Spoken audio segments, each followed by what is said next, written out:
Buenas noches, bienvenidos al banquillo. Gracias por estar con nosotros en esta entrega de hoy que vamos a hablar de economía y finanzas.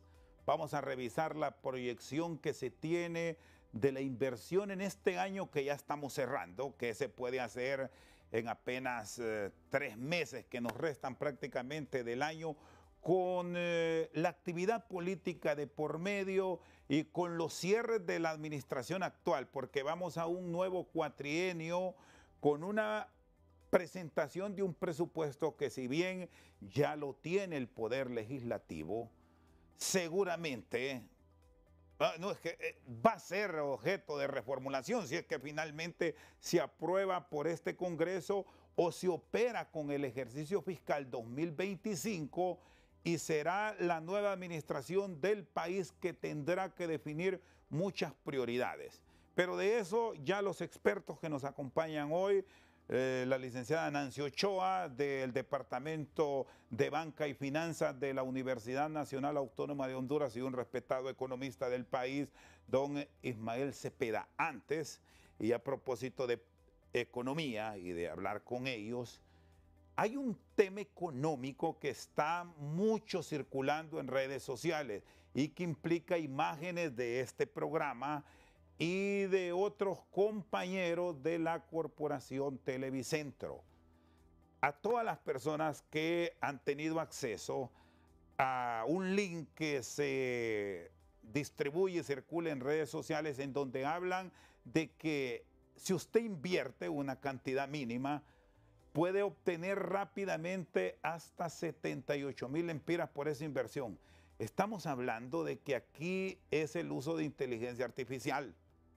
Incluso se utilizan imágenes nuestras, del colega Renato Álvarez también y de muchos otros compañeros, e imágenes de reconocidos economistas del país. Eso es falso. Así es que usted no entre en este mundo de las falsedades, de los fake news de inteligencia artificial, porque usted va a estar siendo estafado y no tenemos absolutamente nada que ver. Esa es la imagen del licenciado Wilfredo Cerrato compareciendo aquí en el banquillo, pero igual usted se encuentra imágenes de muchos otros destacados y respetados economistas y hombres de empresa privada en el país. Todo esto es falso.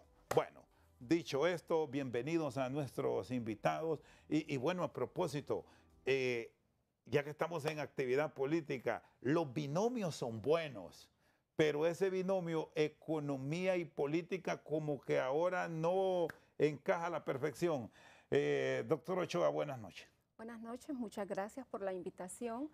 Bueno, los temas que se van a abordar son temas sensibles, y hablando justamente de la combinación economía y política, lo mencionaba tras cámara el licenciado Ismael, la economía es una ciencia, la política es un poco más subjetiva, y ante la degradación que ha tenido la política en nuestro país es difícil hacer esa combinación, y justamente en un contexto de actividad electoral se puede prestar las cifras, se pueden manipular como para incidir en la política o de manera contraria. ¿Y cómo se debe llevar este tema, licenciado Ismael Cepeda, sin que genere un impacto enorme a nivel de la economía de nuestro país, sobre todo por el escenario que tenemos actualmente? Porque es un asunto de realidades sobre propuestas que pueden ser maquilladas por la clase política. Bueno, sin duda, bueno, en primer lugar, muchas gracias por la invitación y hablar de diversos temas en la actualidad también indica que uno puede caer en ciertas ilusiones o en ciertos escenarios no posibles y que en la política tal vez se construyen y pueden pues hacer soñar a la gente, desde reducir la pobreza hasta crear presupuestos que la inversión pública va a generar miles de trabajos. Sin embargo, cuando uno ve de manera concreta desde las finanzas públicas, desde el presupuesto, desde la economía, y es ahí, por eso no se lleva muy bien la economía con la política, aunque la economía es una ciencia social por los avances que ha tenido con temas de modelización, con la econometría, ver escenarios, pues ya se le ha colocado como la reina de las ciencias sociales. Y es entonces que cuando chocan esas realidades, como usted menciona, de los indicadores, de las evaluaciones, el político queda desnudado de haber hecho una promesa que no, pues no tiene un sustento, sean cifras, sean datos o sean algunos hechos. Pero creo que la ciencia política también ha avanzado enormemente, aunque es de las más jóvenes, se habla desde los 50, que la ciencia política se va, aunque uno podría decir los griegos, romanos, etcétera, pero como ciencia es Estados Unidos que la ha puesto sobre la mesa, sobre todo con esto de las elecciones racionales, etcétera. Pero al final tiene que ser complementario. Lo que pasa es que en nuestro país el político va por un lado y la economía va por otro. Bueno, y siendo esta ciencia tan puntual porque implica números, los números que las matemáticas nos han enseñado y ustedes llevan mucho de eso en las aplicaciones son exactas. ¿Por qué los presupuestos, a pesar de ese crecimiento vegetativo que se ha venido dando, hay promedios que hablan de un crecimiento de hasta en 161.000 millones en los últimos 5 años, que esa es la proyección que se tiene en base a los 38.000 millones? Es en promedio, hay un poco más, debemos aclarar, no son cifras cerradas, pero lo hacemos cerrado a forma de tener una ilustración. No se ha tenido el impacto deseado, sobre todo cuando hablamos de inversión, que es el camino de un verdadero desarrollo para el país y no estar pensando en ese enorme gasto que genera la burocracia, doctor Ochoa. Sí, solo quiero complementar lo que mencionó el licenciado Ismael.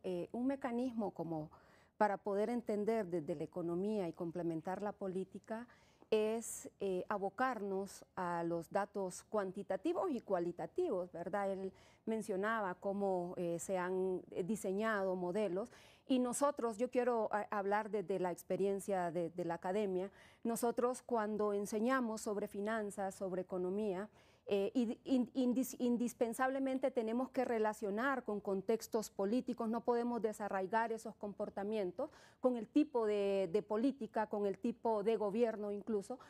Para nosotros ser objetivos, lo primero que analizamos son los datos, ¿sí? Esos datos, esos indicadores, y siempre estamos tratando de hacer un contraste con las fuentes nacionales y las fuentes internacionales, como decía, para reducir esos sesgos o esas interpretaciones que se puedan hacer. Ahora bien, relacionado con la pregunta del crecimiento vegetativo, yo quiero mencionar que cuando yo me tomé la tarea de revisar una serie de tiempo de cómo había sido el comportamiento del presupuesto de la República desde el 2010 hasta la actualidad, incluso hasta la propuesta actual. Y ahí lo que observamos es un crecimiento exponencial. Y este crecimiento del 8.3% no es el crecimiento más alto en esta serie de tiempo. Hemos tenido picos mucho más altos, allá como por el 2013, 2014, 2017. ¿Qué significa eso? Que hay un crecimiento natural en el presupuesto que puede estar dado por temas de inflación, temas de devaluación, el tema del crecimiento económico y otros intereses que de repente prevalezcan en el gobierno que diseñe ese presupuesto. ¿Y por qué ese presupuesto nunca ha tenido, a pesar de estos incrementos en años puntuales que usted me significa, doctor Ochoa, un significativo repunte en el tema de inversión? Porque eso es el gran reclamo que ahora mismo tenemos. E incluso los organismos multilaterales llegan a nuestro país, tienen acuerdos, golpean al pueblo porque sí lo golpean con algunas decisiones que se toman, pero al final lo que es desarrollo puntual no lo logramos, es más empleomanía pública. Sí, y mire, es contradictorio porque podríamos comparar en esta serie de tiempos dos tipos de gobierno, ¿sí? Un gobierno un tanto más conservador y un gobierno un tanto más progresista, por así decirlo. Y en esas dos medidas hemos observado el mismo comportamiento al alza. O sea, podríamos creer que aquella premisa de reducir el Estado, eficientar el Estado, no se cumplió. o no se ha cumplido en este periodo. Por otro lado, específicamente con la pregunta, yo creo que sí hemos observado en los últimos años pequeños incrementos en cuanto a la inversión, en cuanto a la asignación presupuestaria en la inversión pública. Y yo no veo el problema en ese sentido, porque justamente el presupuesto actual, el del 2025, y tomando en cuenta el 2026, tiene proyectado una relación de inversión social, Producto Interno Bruto, de aproximadamente un 9%. Y eso hace la diferencia en relación a los otros presupuestos. ¿En dónde está el problema? Es, uno, la distribución. Recordemos que la inversión social está compuesta por inversión productiva, inversión social y la formación bruta de capital. Y de esas tres líneas presupuestarias, el mayor porcentaje, aproximadamente un 60%, se destina a la inversión social, que hasta cierto punto es subjetivo. Están los programas asistencialistas, que no niego que puedan tener cierto impacto, pero no debería de encaminar o de encaminar los esfuerzos exclusivamente o mayormente en esa línea. Si sabemos que la inversión productiva puede generar mayor retribución a la economía, el enfoque debería de ser en ese sentido, así como la formación bruta de capital. Pero volviendo al tema, en donde radica principalmente el problema, es en la baja ejecución presupuestaria. Aquí ya no se trata de que se va incrementando cada año la asignación de recursos financieros a la inversión social, si a la par la ejecución no es del todo satisfactoria. Si usted revisa la página de Vicefin, de CEFIN, valga la redundancia, ahí usted se va a dar cuenta que no se llega ni al 40% de ejecución en la inversión social. Y ese ha sido siempre el reclamo que hemos planteado como comunicadores a ustedes que conocen. ¿Por qué esa inversión social? Si ahora mismo la revisamos, Nancy e Ismael, la vemos baja. ¿Y qué nos significa esto a nosotros? Bueno, si ya estamos terminando el año y va muy baja en realidad al ver los promedios. Entonces, ¿por qué es eso? Hay que hacer un replanteamiento de los renglones presupuestarios y definir qué sí es inversión social y qué no, porque ¿qué pasa con el tema de los bonos, de los subsidios, que sí llegan a ayudar a ciertos sectores de la población, pero hay quienes de ustedes mismos no lo consideran como inversión social? Entonces, ¿a qué renglones debe ir eso para tener un verdadero porcentaje de inversión, pero de inversión de beneficio general? Bueno, yo creo que este punto es de suma importancia, sobre todo por ese debate que se tiene de incluir la inversión social en todo el plan de inversión pública.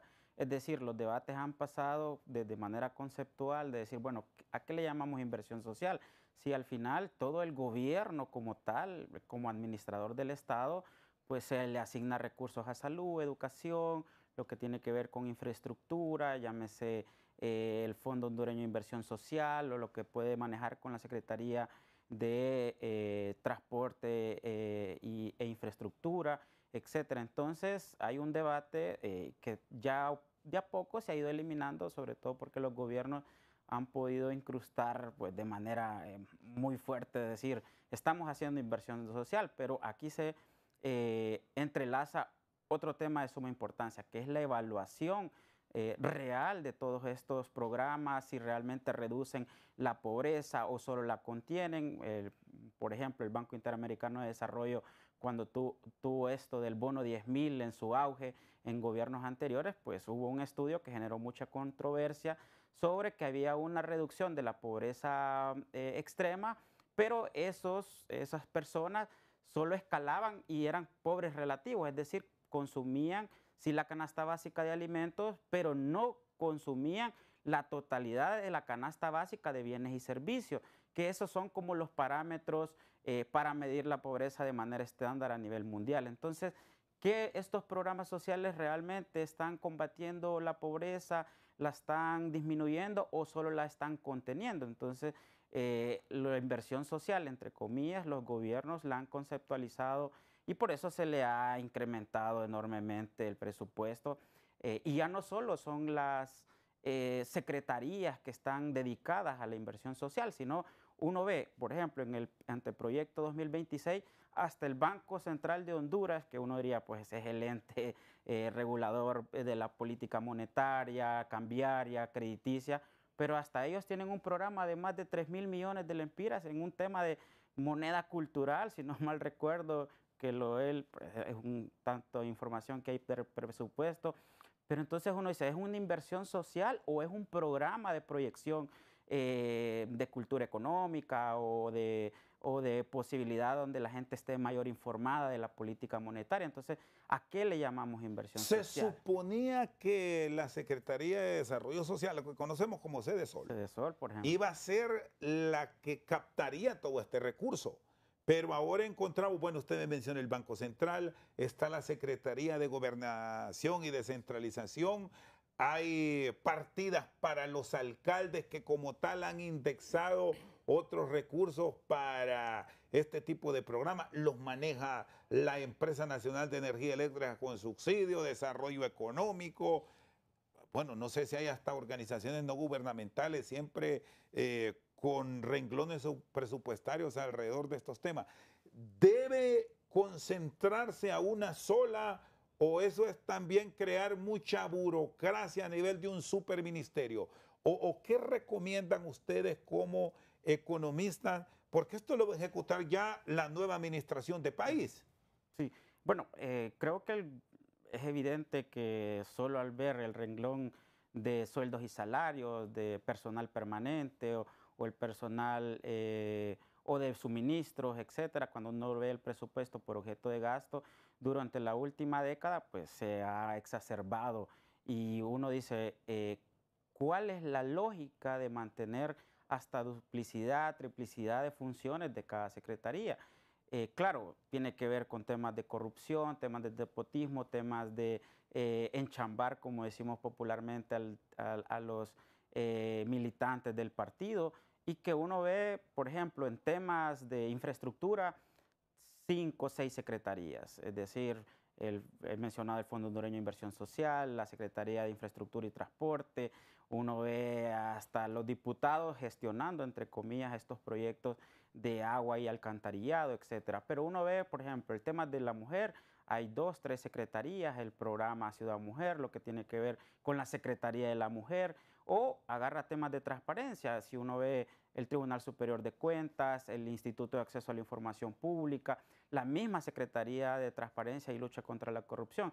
Entonces, con estos 3 ejemplos, uno puede decir rápidamente, bueno, tenemos una mayor burocracia, por eso una menor eficiencia y eficacia en la gestión de los recursos, porque no sabemos quién ejecuta qué. Bueno, uno creería que con el tema de Sedesol, este acto de corrupción que ha salido a la luz hace algunos meses, iba a ser el Tribunal Superior de Cuentas, pero se le asignó a la Secretaría de Transparencia y Lucha contra la Corrupción a enviar un informe que todavía no ha estado tan público. Pero eso pues da nuevamente un claro ejemplo de que la burocracia se ha extendido a tal manera que no encuentra una mayor gestión. Y cito para un par de datos. En el Plan de Inversión Pública 2024 solo se ejecutó alrededor del 85%, en el 2023 un 79% aproximadamente. Para este 2025, aunque al final del año siempre se meten un montón de recursos porque es cuando le pagan a los contratistas, a los que realizaron obras o ejecutan de mayor medida los fondos, no supera el 90%. Entonces, si no superamos el 90% de ejecución en el plan de inversión pública, ¿cómo es posible que todos los años crezca un plan de inversión pública? Si pareciera que fuera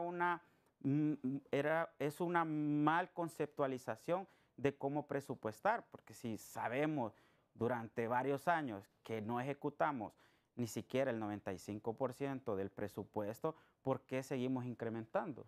Muy bien. Hago una pausa. Tiene la palabra al retorno la doctora Nancy Ochoa y agrego, ¿este dinero en realidad existe?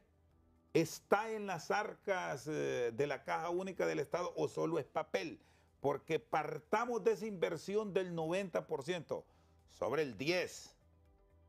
Debería estar ese recurso ahí para la continuidad de la obra, porque esto no se para.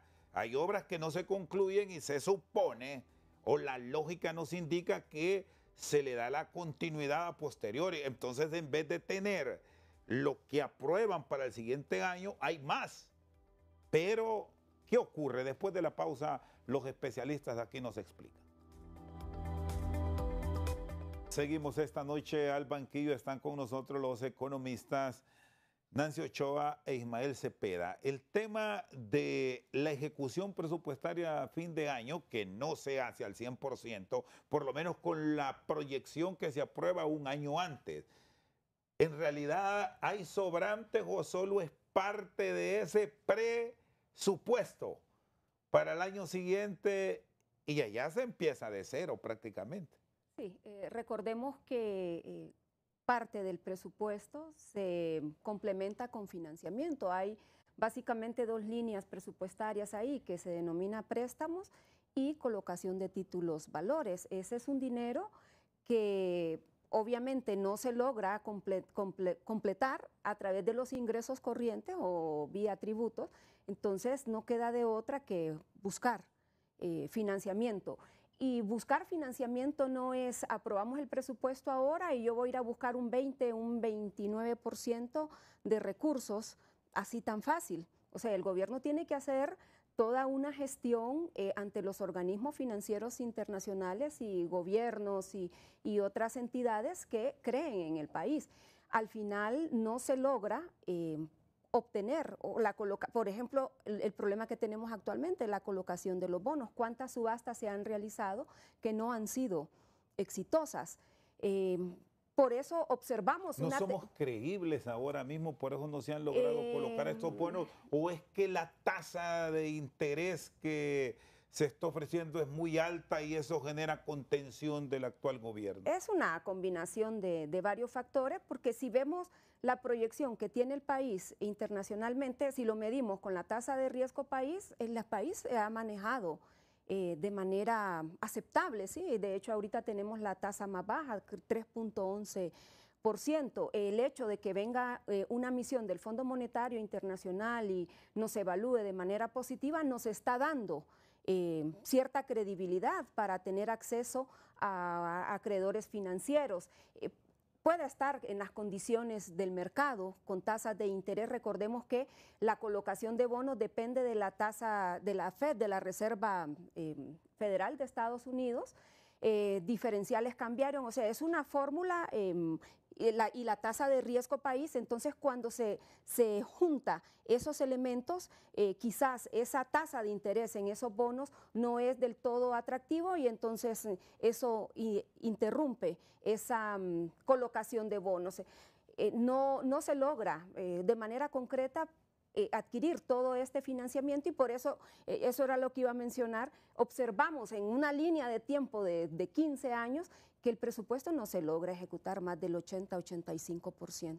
Pero buscando razones del por qué, una de ellas puede ser que no se cuenta con ese dinero. Mientras no se reduzca esa brecha de déficit fiscal, mientras el gobierno o los gobiernos no sean capaces de seguir generar ingresos suficientes, nos va a tocar seguir tocando puertas, echando mano de ese mecanismo que es válido. O sea, todos los países lo utilizan, acuden al endeudamiento, al financiamiento, pero hemos observado que en nuestro país es una cuestión estructural. Todos los presupuestos se financian en gran parte con esa... Porque aquí hay otro elemento y es que una verdadera ejecución en positivo estaría si hay una reducción del aparato estatal. Y esto nadie, no sé si ustedes que tienen unos estudios más profundos en economía, ubiquémonos del 90, del siglo pasado a la fecha, creo que nadie lo ha logrado mantener. Es más, hay gobiernos que lo que han hecho es desmembrar unas instituciones del Estado de otras. Antes era un aparato estatal mucho más chico, pero lo tenemos enormemente ampliado. Sí, yo por eso mencioné al principio, haciendo el contraste, ¿verdad?, en los tipos de gobiernos que nos han gobernado, valga la redundancia, en los últimos 15 años. Son dos gobiernos dos tipologías totalmente diferentes y el problema persiste. O sea, un aparato gubernamental que no merma y lastimosamente este aparato gubernamental se va mayormente en pagos de sueldos y salarios, comparaba yo, no baja del 25%, actualmente está más o menos en un 25% para el pago de sueldos y salarios. Otra gran línea presupuestaria que se come en nuestro presupuesto es el pago del servicio de la deuda, y aunque se ha logrado reducir un porcentaje pequeño, es la segunda línea presupuestaria o la segunda erogación del presupuesto. Y si vamos analizando las líneas presupuestarias, vemos que la más importante, que es la inversión pública, se le asigna recursos en menor medida. ¿Qué medidas se deben tomar, licenciado Ismael Cepeda, con instituciones que van a ser claves en los próximos años? Y que, por cierto, han consumido gran parte de estos incrementos presupuestarios con el famoso Programa Nacional de Reducción de Pérdidas. Estamos hablando del Estatal Eléctrica, que aquí se va también otro renglón presupuestario enorme. ¿Qué debe tener el gobierno como visión para la administración de la ANE? Porque hasta ahora, desde hace muchos años, hemos venido escuchando que esos porcentajes de pérdidas técnicas y no técnicas que han llegado casi al 40 o arriba del 40%, su reducción sigue siendo una utopía. Yo creo que ya hoy por hoy sí se deben de ver ciertos resultados, es decir, llevamos alrededor de 2 años con este programa y que también ha sido una de las metas más claves en el acuerdo con el Fondo Monetario Internacional, y es por eso el tema de una parte de subsidios, otro tema de la contratación para que el programa avance, que absorbe una gran cantidad de recursos. Hoy por hoy, con esa duplicidad que hemos hablado o hemos estado hablando, tenemos una empresa nacional de energía eléctrica, es decir, una empresa estatal, pero tenemos también una secretaría y en el 2026 se proyecta darle más de 4.000 millones aún más, es decir, va a llegar un presupuesto en el 2026 de por encima de 13.000 millones de lempiras para hacerle transferencias tanto al programa como también a la misma ENE. Y es entonces que cuando menciono que es necesario ya ver ciertos resultados, sin duda uno no puede negar, y para un poco citar a la presidenta, no ser miopes, si hay pues un sinnúmero de nuevas subestaciones, un tema de inversión de la transmisión de energía con el cableado, etcétera, etcétera.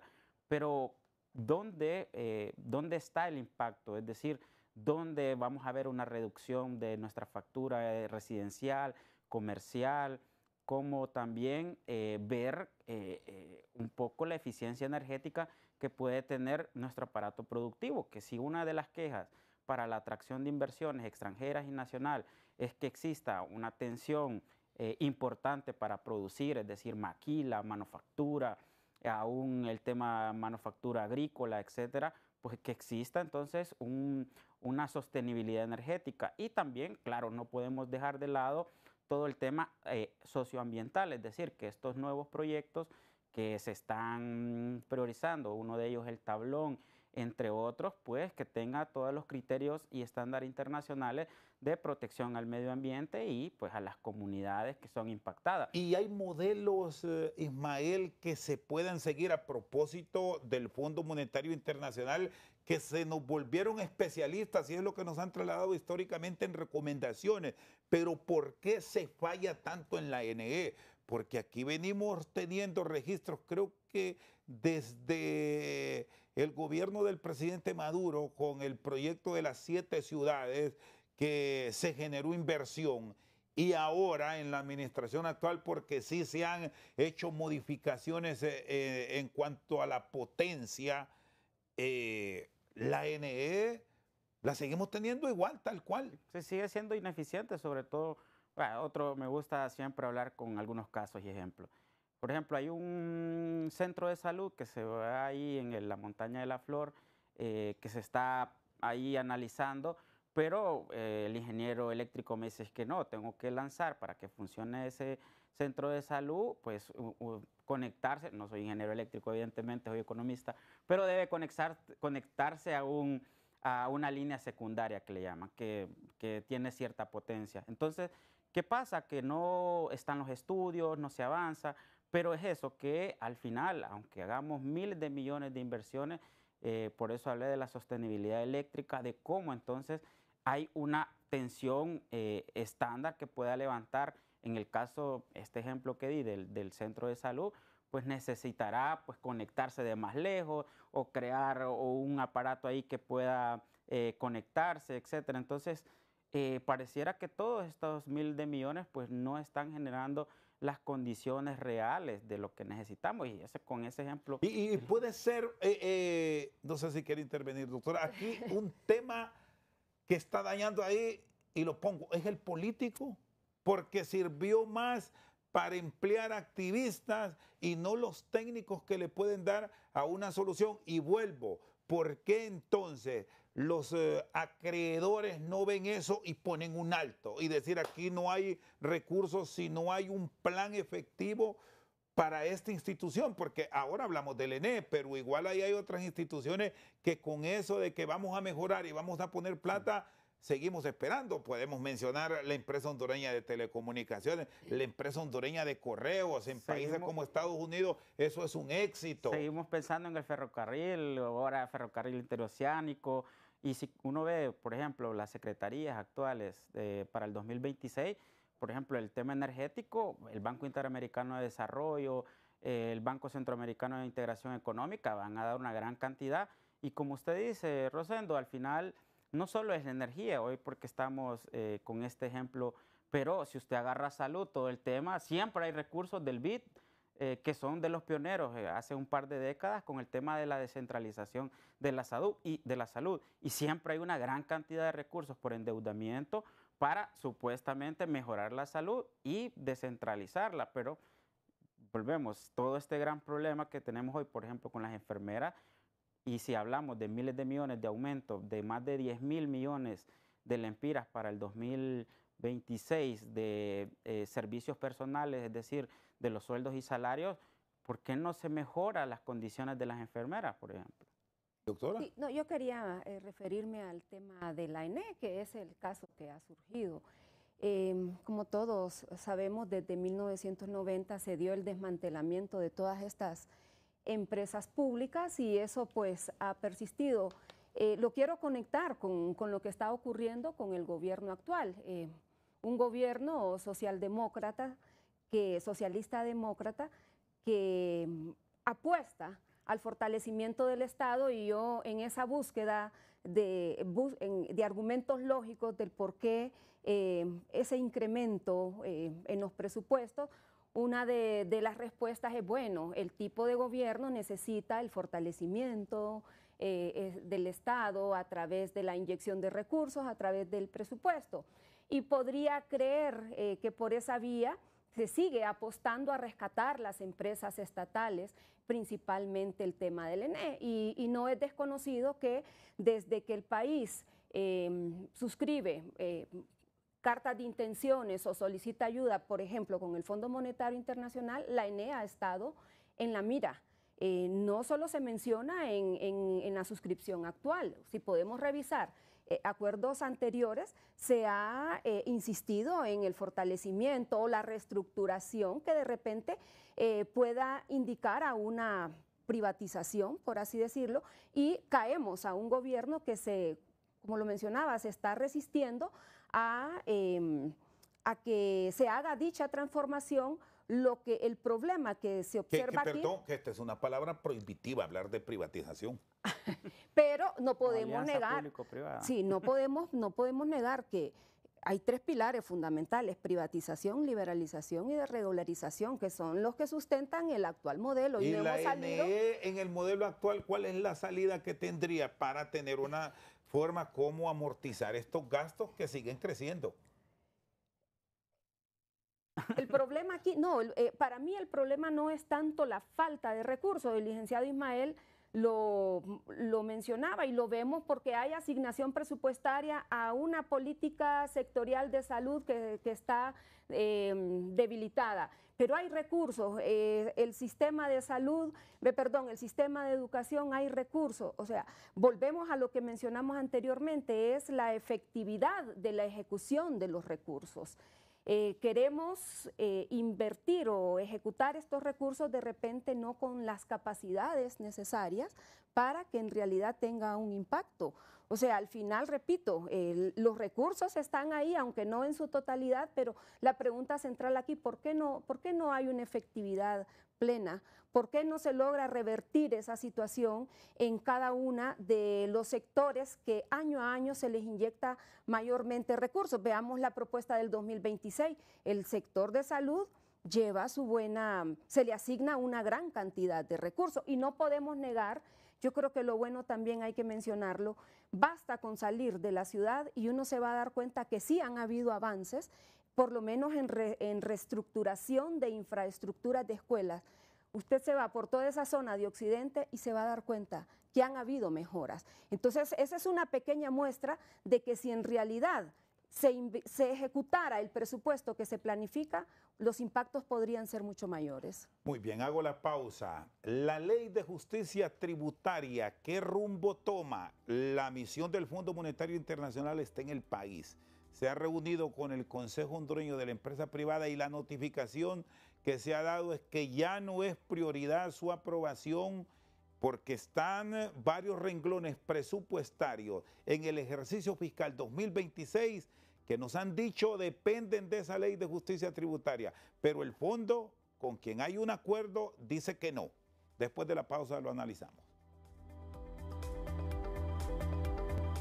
Seguimos esta noche aquí en Al Banquillo en nuestro cara a cara de hoy.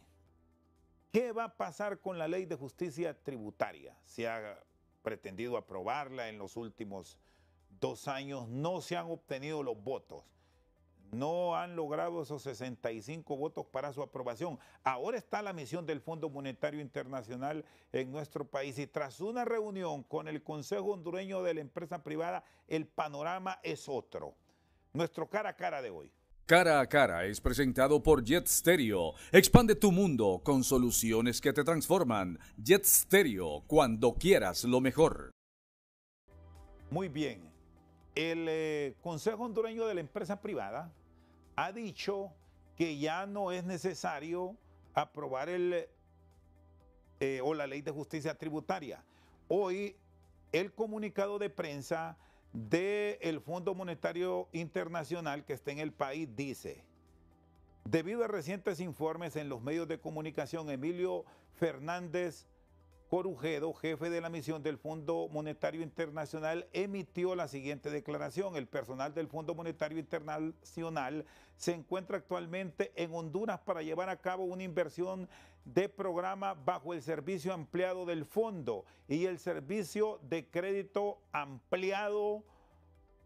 Estas revisiones forman parte de nuestro compromiso habitual para evaluar el desempeño económico y apoyar reformas de política que promueven la estabilidad macroeconómica y el crecimiento inclusivo. En el transcurso de la última semana hemos mantenido conversaciones productivas con autoridades hondureñas y otros actores sobre los desarrollos económicos y emitimos una declaración al término de la misión que proporcionará una actualización sobre los hallazgos claves.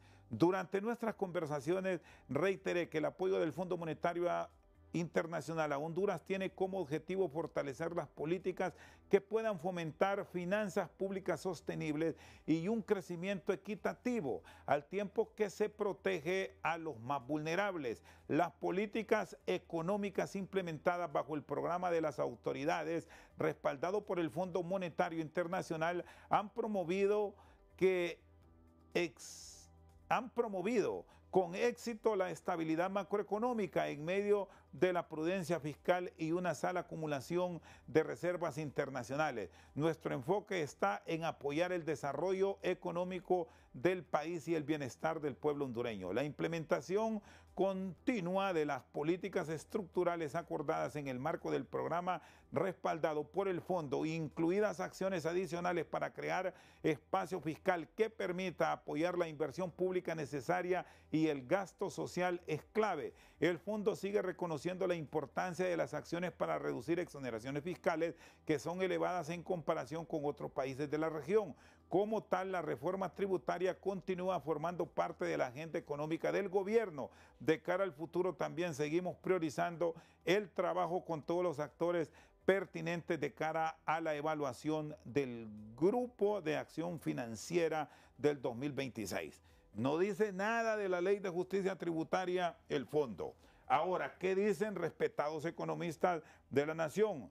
Wilfredo Díaz ha escrito a propósito de esto y dice el doctor Díaz, el Fondo Monetario Internacional en su comunicado sigue contra exoneraciones. El fondo sigue reconociendo la importancia de las acciones para reducir exoneraciones fiscales, que son elevadas en comparación con otros países de la región. Lo que no dice es que tiene que ser a través de la Ley de Justicia Tributaria, como ha sido la propuesta que hemos escuchado de forma continua en los últimos años. ¿Cuál es la realidad? Por favor, licenciado Cepeda. Bueno, ahora me pondré más la camisa de político. Creo que esto pues tendría dos caras de una misma moneda. La primera es sin duda un revés que le da al gobierno, sobre todo porque se ha vendido desde pues, su origen de la Ley de Justicia Tributaria, que era casi una exigencia, aunque el Fondo Monetario son recomendaciones del Fondo Monetario Internacional, y de que sin duda las leyes conexas como la Ley de Beneficiario Final o de que tiene que ver con el Acuerdo MAC, que al final es una ratificación porque ya Honduras lo ha firmado, y lo que también se discute con el secreto bancario, etcétera, son importantes, son necesarias para lo que ha mencionado el Fondo Monetario Internacional, para consolidar sin duda un tema fiscal, un tema de transparencia, rendición de cuentas, pero sobre todo que en esta orquesta internacional podamos tener herramientas que intercambien información, por ejemplo, de la producción y las utilidades que están a nivel global. Y por eso también han venido diferentes economistas internacionales a hablar de estos temas. Y el revés es, bueno, como existe la suma politización del tema desde su origen, cuando fue presentada al Congreso Nacional, y al ver que los obstáculos van a ser constantes, el fondo sugirió en su semana anterior, en uno de los comunicados, que se fuera de manera parcial, es decir, si hay más posibilidades de solo aprobar el acuerdo MAC del intercambio de información tributaria a nivel internacional con la OECD, pues que se meta de manera parcial al Congreso Nacional para su aprobación, o la Ley de Beneficiario Final, que lo que se busca es reconocer, pues valga la redundancia, al beneficiario de todas las utilidades en el país que esté, Canadá, Francia, etcétera, aunque sea paraíso fiscal. Y luego, sin duda, de manera positiva es que, bueno, si el Fondo Monetario la saca de sus metas importantes, la ley, porque sin duda con este comunicado actual sigue apostando a reformas fiscales, el gobierno tiene la posibilidad de aún más aprobar esta revisión que está actualmente, o poder también introducir las leyes al Congreso Nacional, aunque ya están en el Congreso Nacional, sino para su aprobación. ¿Y la ley de equidad tributaria qué papel podría jugar aquí? Porque esta iniciativa, que también ahí está en la Cámara Legislativa, sí tiene líneas que la oposición estaría de acuerdo. Ok, antes de contestar esa pregunta, yo quiero hacer también mi interpretación de del mensaje, de los textos del Fondo Monetario. Sí, cuando la última nota técnica emitida en junio de este mismo año, evidentemente el fondo menciona con nombre y apellido la aprobación o el acuerdo, estar de acuerdo con la Ley de Justicia Tributaria, ¿sí? Ahora están emproblemados el gobierno con la empresa, Y aquí la manzana de la discordia es la ley de justicia tributaria. Para mí este comunicado, en el fondo, aunque no mencione la ley de justicia tributaria, él no está en desacuerdo, como lo mencionaba el licenciado Cepeda, en hacer las reformas y de hecho hace énfasis en el nivel de exoneraciones, el cual no es correcto en el país. Yo solo quiero agregar algo en este sentido. No podemos perder de vista que la naturaleza del Fondo Monetario Internacional es que en el país se generen las condiciones macroeconómicas, fiscales, e incluso le agrega ahora la colita de equitativa, y la ley de justicia tributaria de alguna forma garantiza mejorar las condiciones hacia las cuales apunta el Fondo Monetario Internacional. Que el mecanismo puede ser diferente, podría ser, pero no pierde la esencia, ¿verdad? Entonces, para mí tiene un mensaje claro y yo no estaría del todo de acuerdo con el licenciado Cepeda. No considero que sea un revés al gobierno, sino al contrario, para mí sigue apoyando esas reformas fiscales, que se le cambie el nombre y entonces entramos justamente a la ley de equidad tributaria, que no la conozco a profundidad, como no es que tampoco conozco a profundidad la ley de justicia tributaria, pero he tenido la oportunidad de leerla con más precisión. Podría ser que aquí, si el fondo está consciente que hay un problema político que está generando la ley de justicia tributaria y entonces suaviza su discurso, pero no quita el dedo sobre el tema principal, que es la reforma fiscal y el tema de la eliminación o la reducción de las exoneraciones fiscales. Muy bien, hacemos una pausa, en breve venimos al cierre aquí en El Banquillo. Seguimos esta noche al Banquillo. El 30 de noviembre son las elecciones. Viene el cambio de administración pública efectivo a partir del 25 de enero en el legislativo y el 27 de enero, 2 días después, en el ejecutivo. ¿Qué tanta incidencia en la planificación de la nueva administración traerá, y lo planteo esto así, una continuidad de acuerdo con el Fondo Monetario Internacional, tal cual lo promueve esta administración, y un presupuesto de 469,000 y fracción millones de lempiras con prioridades bajo la visualización de la administración de doña Xiomara Castro Sarmiento de Zelaya? ¿Es necesario entrar a estas discusiones con un agregado más? Los diputados pronto se van a ir, porque van a campaña, la mayoría va a reelección. Y es un asunto también de cálculos todo esto. Por lo menos, si esto no se hace en la primera quincena de octubre, pongo como un tiempo tentativo, hay que comenzar a tener olvidos. Ismael. Yo diría aquí dos cosas separadas. El Fondo Monetario Internacional, aún en un gobierno de izquierda, entre comillas, que es el actual socialista democrático, es casi como la panacea, cuando en oposición se mencionaba de que era un organismo imperialista, que no sé qué, no sé cuánto. Entonces, aún para un gobierno pues, de esta ala ideológica, es como lo necesario. Entonces, otros gobiernos o la continuidad de igual siempre lo van a necesitar, porque sirve más como de aval, es decir, para acceder a otros organismos como el BID, Banco Mundial, el BCE y también hasta los mismos bonos soberanos, que el año pasado se colocó uno de por encima de 800 millones de dólares. Entonces, el fondo va a continuar sea cual sea el gobierno. Y en el caso del presupuesto, hubo un ejercicio en el 2022 que hubo una modificación. Entonces, prácticamente se puede convertir en la norma.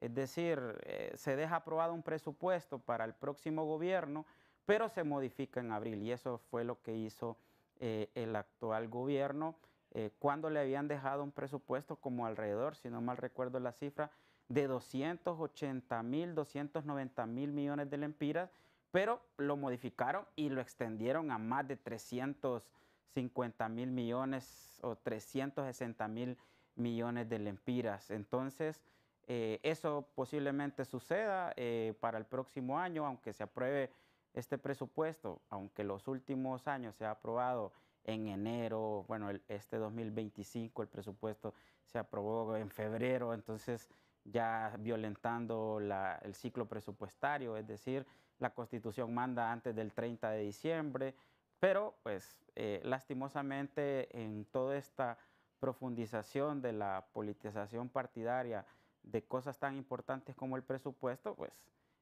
va a existir para el próximo año, lastimosamente. Doctora No, Ochoa. totalmente de acuerdo. El Fondo Monetario Internacional es indispensable para países como el nuestro, países que somos dependientes básicamente en todo, con poca capacidad de generar a cabalidad los ingresos que necesitamos, y como mencionaba el licenciado Cepeda, es una carta de garantía mantener buenas relaciones, independientemente del tipo de gobierno, ¿verdad? En un inicio se creía que este gobierno pues iba a romper o a limitar las relaciones, y creo que hasta cierto punto estuvo un poco resistiendo, queriendo cumplir las condicionalidades o las sugerencias, y al final se ha dado cuenta que es indispensable, como diríamos. No lo voy a decir. Un mal necesario. No lo iba a decir. Allá, No, pero es indispensable, ¿sí? Y lo otro, pues, bueno, existen los mecanismos legales, si se aprueba o no. El pueblo hondureño está casi que acostumbrado a que la falta de consensos, el estira y encoge entre oficialismo y oposición, lleve a otros niveles la negociación de los presupuestos, aprobaciones tardías. ya no se aprueba, y quién dice que esto ya no se aprueba en el Congreso, sino que en otro lado en donde Sí. se hace el arreglo, la definición, y allá solo se levanta la mano. Sí, no se cumple lo que dice la normativa, y bueno, las repercusiones las sufre el pueblo hondureño. No tener una aprobación en tiempo y forma nos hace atrasar, porque cuando aquí ha salido el tema que por qué la baja ejecución, en parte está explicada por la tardanza en la aprobación del presupuesto. Este año se aprobó en febrero, hablábamos que el año pasado creo que tardó un poco más. Todo eso retrata una ejecución efectiva. Entonces, independientemente que el presupuesto se apruebe ahorita o se apruebe después de las elecciones, existen los mecanismos legales para hacer las reformas. Sí, al final el gobierno que quede lo va a tratar de adaptar a su forma de pensamiento, a su plan de gobierno, y ahí los hondureños tenemos que estar expectantes a lo que va a ocurrir. Le agradezco a ambos la gentileza de habernos acompañado esta noche al banquillo.